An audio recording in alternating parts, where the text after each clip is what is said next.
Tamam. Nasılsınız?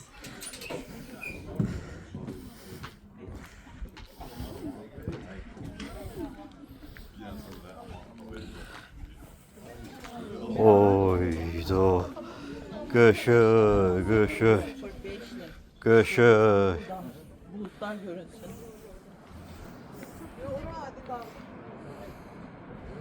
Bu kim yerlerdir böyle? Kolunda təzə şey görürəm. Külək asti cəmilədə Nədir? Bu nədir? Bu nasıl eləmirsən? Elə Naxçıvana yaraşır sənin o tatın. Sizi gedib keçəcəksiniz.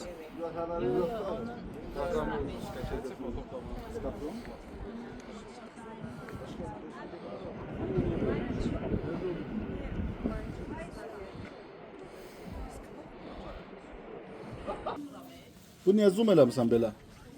Siz elədiniz. Uç diye. Dik durun. Biraz şöyle dönün. Az tullanma qalar, sən düşər aşağı sənə görə. Böyle yana doğru falan bakın. Elə mi elə?